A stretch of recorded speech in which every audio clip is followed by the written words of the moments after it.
And since then, I've had many, many confirmations, thousands of confirmations that my experience is real, and that our soul and my experience is eternal, and our existence is eternal, and all of our little fence building and logic building that we put around things here in the physical realm, they tend to limit us quite a bit. And I hope that if anything connects to you through my experience, that it helps you step out of the norm, step out of the fences and borders we put on everything here in the physical realm, and understand that you are eternal, and that there's so much more to you and each and every one of us. And there's divine love built into this system that puts us here. And sometimes we forget because we have the amnesia of mortality. We have the amnesia of coming here. Welcome back to another exciting episode of our channel. Logical NDE brings you life-changing stories of near-death experiences from different people all over the world. Today's experience will be narrated by Vinny Tolman. Listen as he narrates in person. My name is Vincent Todd Tolman, or Vinny, and I live in Las Vegas. And I give full permission to Logical NDE to publish this video and the content therein. My experience starts back in 2003. I did actually pass away in 2003. It starts with me and a buddy of mine. We had taken a supplement that was unfortunately toxic for our bodies, and this supplement, it actually it ended up poisoning us to a point where as soon as we started to feel that it was hurting us, we decided we were going to go get something to eat. So we went down to a restaurant down the street to get something to eat. And there I made it into the bathroom and locked the door. He made it into the restaurant and collapsed on one of the dining booths. And there he began to vomit, and they hauled him away in an ambulance. But for me, I passed out and fell on my back. And while I was on my back, I also vomited. And unfortunately, when you vomit and you're on your back, you suffocate. And so I suffocated. I drowned in my own vomit. And from there, the next thing I remember is I was plunged into a cool electric feeling, this very flowing, cool feeling. And I started to see an image start to form in front of me. And what I was seeing was the view of this restaurant from above. And I could actually see everything that was going on in this restaurant. And it didn't dawn on me that what I was looking at was potentially me down there on the ground, because me was up here watching what was going on there. So it didn't even dawn on me for a second. And I'm looking at this dead body, and it's on the ground. It doesn't look human anymore. It started to look very, very weird. The skin had actually started to turn purple and yellow. And the neck had actually gotten very swollen, and it was swollen past the jawline, so it didn't look like me. I had no reckoning at all that was me. So I'm watching this happen, and I noticed that nobody knows this guy is dead there. And I also noticed that one of the guests in the restaurant, he kept trying to use the restroom and open that door, that locked door. Finally, he went to the manager and got the manager to open that door. And when they did, they discovered a dead body on the ground. They called an ambulance. The ambulance showed up. They pronounced the body as dead. They put the body in a body bag and began to take the body away from the scene. While they did, a brand new medic, a brand new guy, it was his first week on the job. He was sitting there looking at the body and feeling bad, wishing he could have done more. And I watched this light start to form. It literally started to form around the area of his heart. And he started to physically glow, like where light was coming from inside of him around his heart area. And as I was watching this happen, this very strong force went over my left shoulder where I was. And I heard a very, very loud voice say, "This one's not dead." And that medic, he looked around. He thought that maybe somebody was playing a joke. He kind of shrugged it off. And then that light, it started to grow, and it grew bigger than just around his heart. It started to expand and all the way to his waist and to above his head. And this light got very bright. And then I heard for a second time, "This one's not dead." And that second time he heard it so strong, he couldn't deny it. He decided he was going to take action.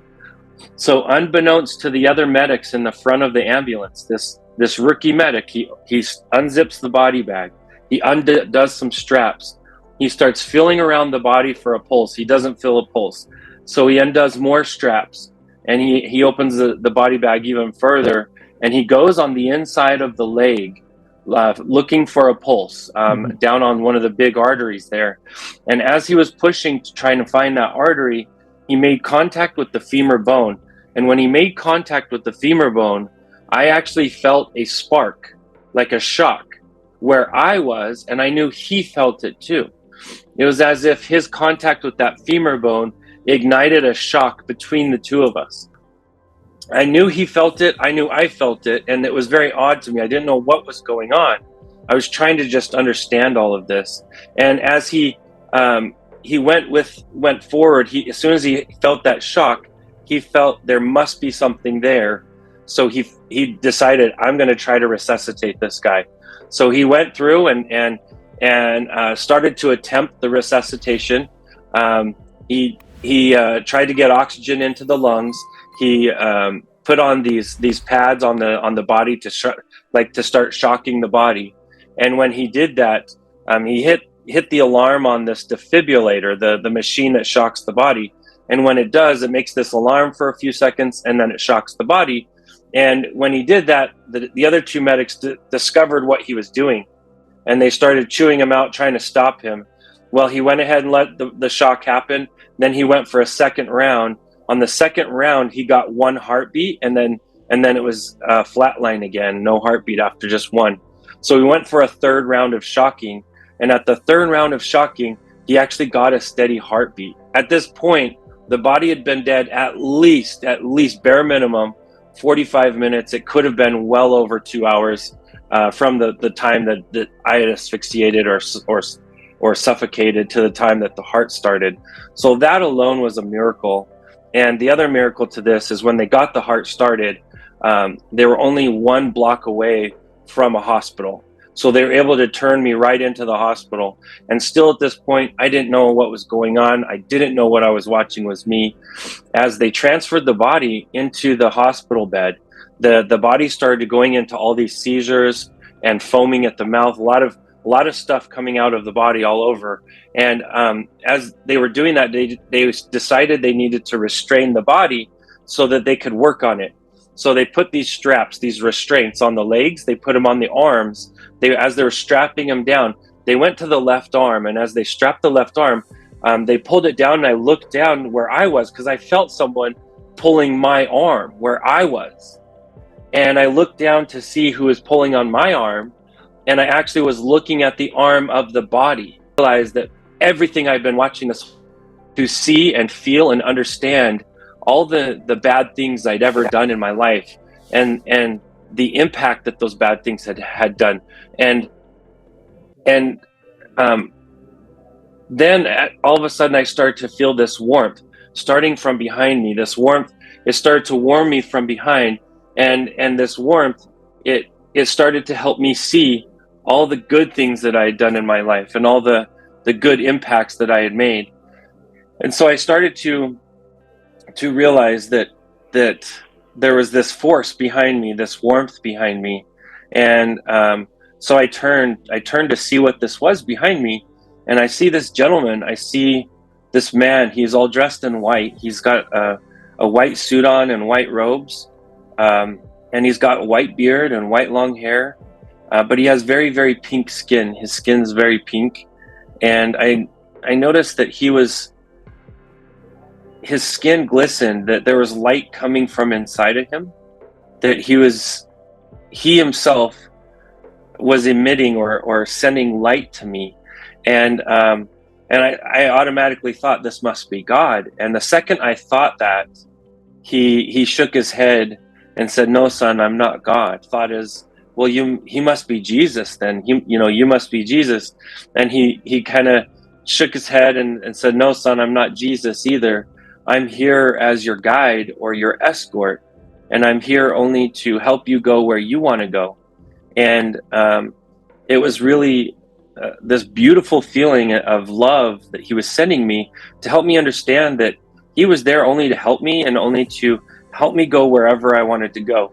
And he gave me these two options. He said, you know, we can either go back to where you just came from your body, or we can go and see what's next for you, see what's next in your progress of life.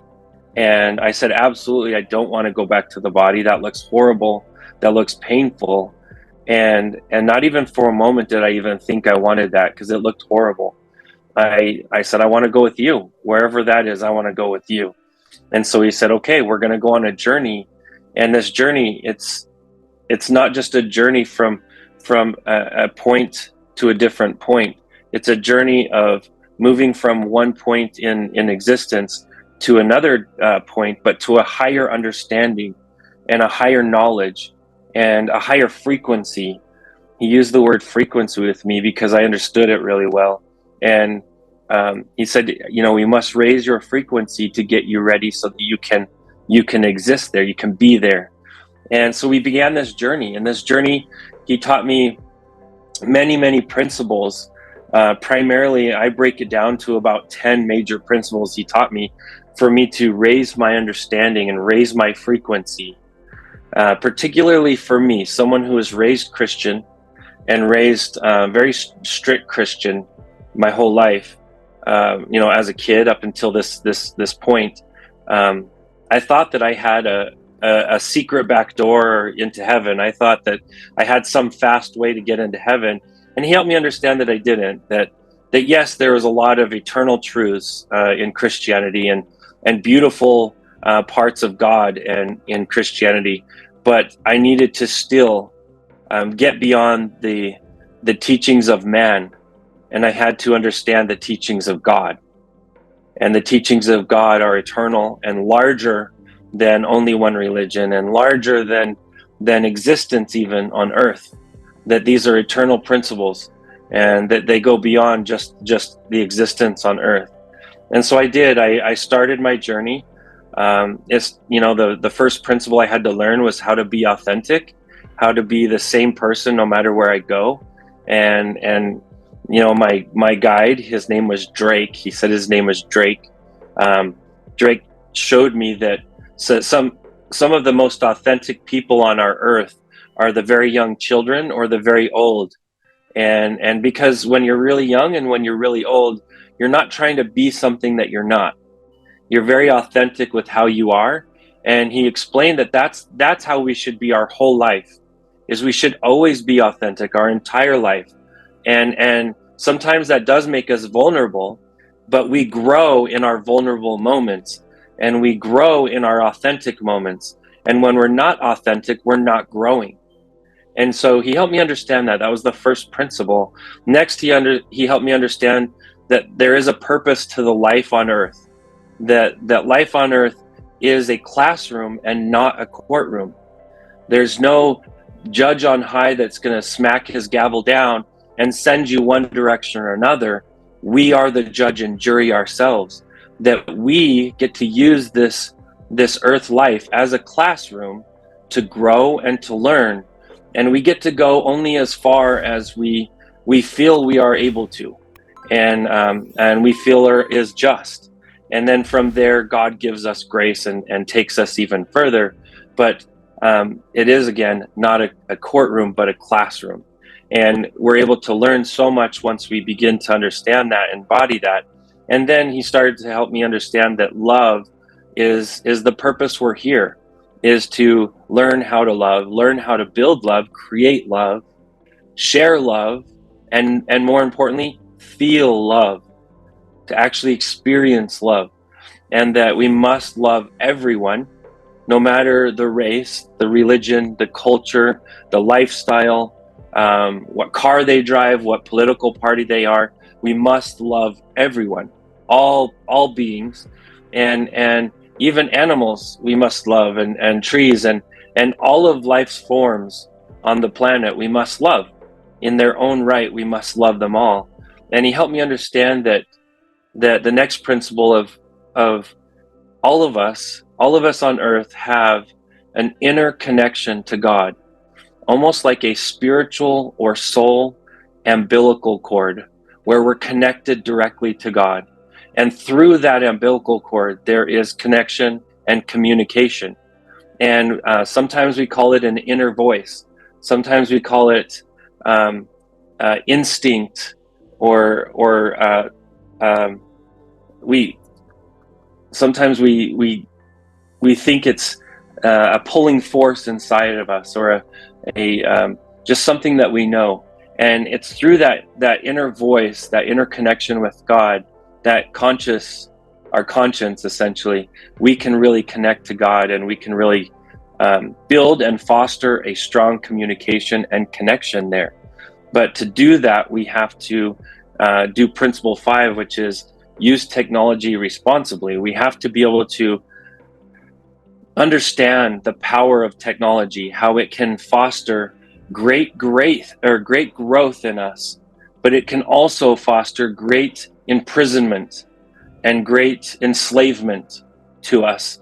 So we must foster and learn to use technology responsibly. And as we do that, we need to release prejudice and not put prejudice on anyone, even prejudiced people. And I learned that I thought I was the least prejudiced person I ever knew, but I realized that I actually had prejudice for prejudiced people. And so I myself was joining the prejudiced people with my belief that I didn't like prejudiced people. So it was important for me to understand that I needed to release all prejudice. And then that brought me to my 7th principle, which is exercise the power of creation, that every day we get to create, every hour we get to create. And it starts with our thoughts. Our thoughts are our most powerful things that we can create with. And the way that works is our thoughts literally become our actions. Our actions become our habits. Our habits end up becoming our character, and then our character becomes our destiny. It literally dictates where we go in our life. It begins again with our thoughts, though. So depending what we allow ourselves to think will essentially, in the long run, will direct where we go in our life and the experiences we will have. So it's very important to understand the power of creation. That was, and mastering your thoughts. And then the 8th principle I was taught was avoiding negative influences. And in this, I was expressed, as also I was learning about technology, that avoiding negative influences, all of us have an hour of power. That's the half hour before we go to bed and the half hour when we first wake up. And what we put in our hour of power, it will tell us who we are and who we are looking like we're worshiping. And what we put in our hour of power is almost like a religion to us, because that is a sacred hour. And we can put God there. We can put a connection with God through prayer, through meditation, through connection, through subtle sitting in nature, or walking through nature, or just having positive thoughts with God. We can build and foster a very strong connection there in our hour of power. Or on the other side, we can enslave ourselves to the news, to sports, to entertainment, any of these streaming services. We can really enslave ourselves. The first thing we wake up, we watch entertainment, we're enslaving ourselves to it. We're worshiping our entertainment. So it's really important for us to, avoid negative influences and consciously choose to program or put good things in our hour of power, in that 30 minutes before bed and 30 minutes when we wake up. And then that brought me to the 9th principle, is that to understand that there is purpose even in evil. That if God created the ladder of Jacob in the Bible, Jacob's ladder, that at the very top where God resides, at the very bottom there's the devil or Satan. That if God created the ladder, there is purpose to both. There is function to the bottom of the ladder as there is function to the top of the ladder. And it's important for us to understand that there must be that opposition. There must be that weight or resistance to our agency to help us understand that we have power with our thoughts and with our choices. And so there is purpose even to evil. And then the 10th principle was to know that as humanity and as spirits, as souls, we are all one, that we are all different fingers on one hand. Every single one of us are different fingers on God's hand. And for us to hate or harm another is to only hate or harm ourselves. That we inherently are only hurting ourselves when we hurt others. And it's important for us to embody and understand that. And once we do, we live very differently. We don't go around judging and hurting others, because we know it does only judge and hurt us. And I was taught the principle of the pointed finger, where when we point our finger, we're pointing blame at one person. At the same time, we're pointing blame up towards God. So we're blaming God and that person the same, but turn around the hand and you see three fingers pointing back at yourself. So whatever blame you're putting on God and that person, you're putting 3 times that blame back on your own heart, back on who you are. And so the only thing we're doing when we point blame and hurt towards others is we're taking blame and hurt 3 times stronger back on us energetically. And it's only going to hurt us to put blame on others, only going to hurt us. So it's important for us to understand these principles. And I learned these 10 primary principles as I made my progression over to heaven. And I did get to heaven. I got to actually experience heaven and see the amazing colors and beauty of the grass, the light that comes from everything. There's no external sun there. The light actually comes from within of everything. And it comes from within of creation, all creation there. And I got to experience the beautiful trees, the waters, the flowers. I even got to see this big building, which I was taught was a university of type places where souls can go and learn any knowledge they want to learn without the perversions of man, without the influence of man. They can learn absolute and eternal truth at this university. And I got to just really experience and embody the amount of love that is built into this universe. If we had any idea how much love is there in this system that all of us are in, we would live completely different every single day of our lives. That we are the cream of the crop. We are the divine masterwork of the Creator. That the Creator created us so that we could learn and grow and expand and become higher beings ourselves, embodying love even better as we go.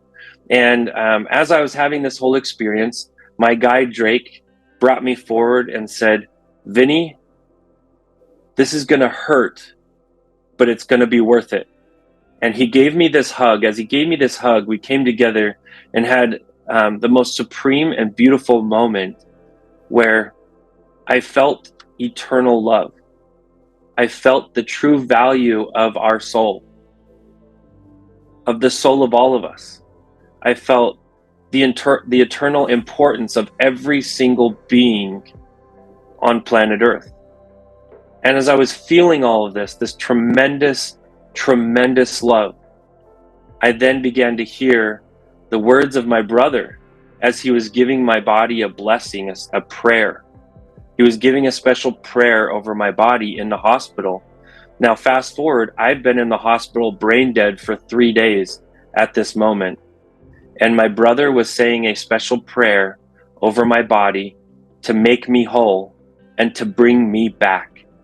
And as he did that, as he closed on that prayer saying amen, I felt a pull, a thrust that forced me back into my body.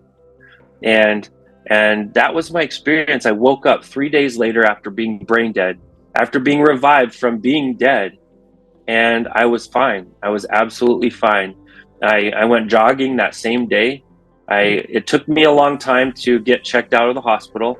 They made me sign all sorts of paperwork and take so many tests before they would let me out. Literally about 6 hours of tests before they would let me out of the hospital, but they did let me out.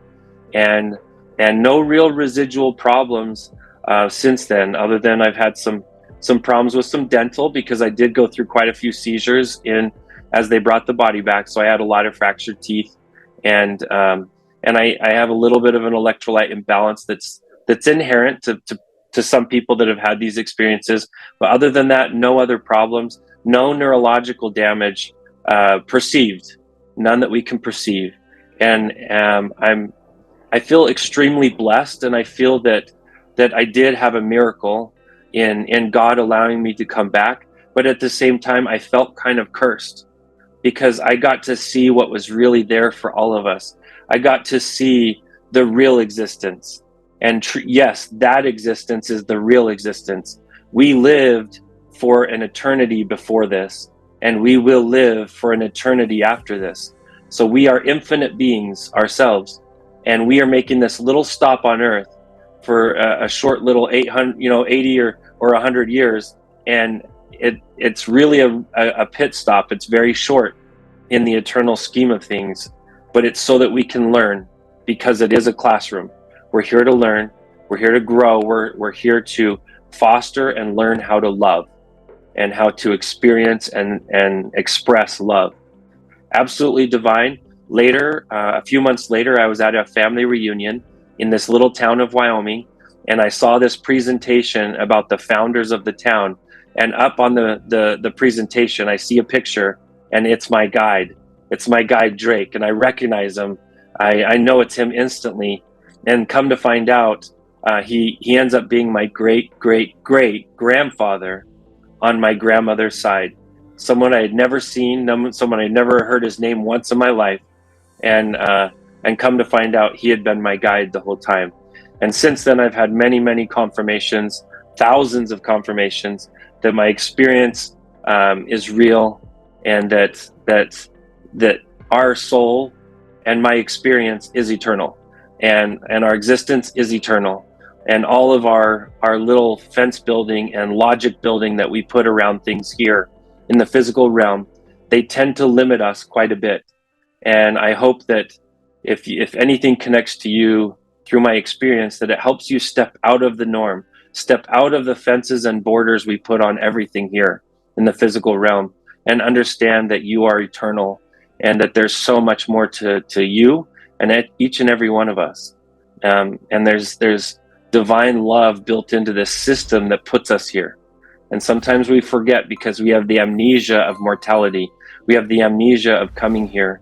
But when we connect to God, honoring our hour of power, we can foster that strong relationship with our Creator, so that we can understand our true purpose, understand our true destiny.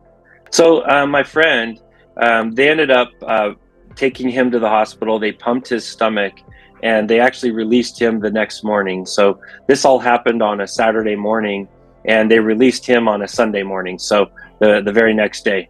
Yeah, he was fine. In fact, he now works in the supplement industry, relations specialist and an executive. So he's really taken on kind of a life path, because not just because of the experience, but before the experience too. But he's very big into natural, getting the best natural supplements out there for our bodies. Yeah, so it's pretty cool that he is in that industry now. Myself entering through the crown, I felt it. I actually felt myself entering through the crown, but I felt that the anchoring, like where I was anchored to the body, was near the navel area or just below the heart. Mm-hmm. But the heart is really like the core of who we are. And it's funny that that's kind of the core of who we are in the physical form, but on our energetic body, it's also our core, is the heart area. And as a spirit body, or as our soul body, because as a soul, we actually have a body. It for me, it looked like my physical body here. The only difference is it was much taller, much bigger, just about 4 times bigger than my physical self here is what I look like in the spiritual form. And I realized that our spirit, our soul, is much larger than what we are here. Because we are at such a high frequency there, though, they have to compact that spirit or soul into these physical bodies. I think that's probably why we have to be babies before we come. Otherwise we'd be pissed off. I was kind of pissed off right when I first came back, because I was extremely claustrophobic. I was really angry that I couldn't go back. I wanted to go back so bad. And it was only I was pretty suicidal for the first couple of months until I met my wife. Once I met her, I literally saw heaven's light, like the light I experienced in heaven. I would see that in her eyes and in what she would say to me. And that's when I realized that heaven is here as well. The same way that we are there in heaven, heaven is here. It's up to us to build that connection with God so we can discover heaven here. Because it is here. If we really look, we really search, we can find heaven here. So I here's the thing, I didn't see the image of them, but I knew them both through the experience. So I knew, and inherently I knew. Now I don't put this in the book, and the reason why I don't put this in the book is because in the book I don't want any specific religion to feel like they can't read the book, right? But I felt that the way that I was able to move from earth to heaven, the highway, the energy that allowed that movement was Christ. And Christ is the one who fostered or not fostered, but facilitated the ability for us to go to heaven. Otherwise, we wouldn't be able to have this journey like we're having. So Christ, or the Christ consciousness, is the path, the path for all of us to be able to connect to God or to heaven. And I felt God there because God was in everything. God was in Drake, my guide. God was in the grass. God was in the water, in the flowers, in the trees. Mm-hmm. Even in this little bee that I saw, like God was in everything. God was even in the building of the university. Like God was present everywhere, and you just knew it. And there was no denying it. Like God's energy was there, and the whole existence, it was God. That also was how I realized that when people refer to God as the Allah or the everything, they're correct. But also when they say He is the creator and the originator, they're correct. And God is the expander, the big boom. Yes, they're correct. All of them are correct. It's just funny because all these different people with fences in between them, they're all talking about the same thing. They're all just looking at it from a different perspective. The most important thing that I can tell your viewers is that you are important to God, to the Creator. That how you are right now, exactly how you are, is important to God, very valuable to God. That God's not up there wanting us to be something that we're not. God loves us how we are, exactly how we are. And God wants a connection to us. So it's important for us to reach out to the Creator and to build that connection so that we can embody God in and be our authentic, flamboyant self. We can be ourself, who we are, and really embody the love of God and live a life of legacy of love and really share that love with all those around us, who we work with, who our family is, and people of all political parties, that we need to learn how to love all of them, all people, and beyond that, all beings on this planet. As we begin to love them all, we will really embody the love of the Creator, because the Creator loves us so much. He loves us so much. We have no idea how much energy was put into creating us and creating this existence for us to grow. And again, the last thing I'd love to say is, life is not a courtroom, it's a classroom. For many years, people have kind of harassed me that they wanted my story in a book. So I have finally put it in a book for people. It's called The Light After Death. They can find it on Kindle, Audible, and Amazon. Also, I have a website if people want to reach out and learn more about my experience. I also do coaching at livinggodslight.com. Our today's video has come to an end point. Do share your thoughts on our today's episode of our ongoing list of NDEs, and have you ever experienced any NDE in your life?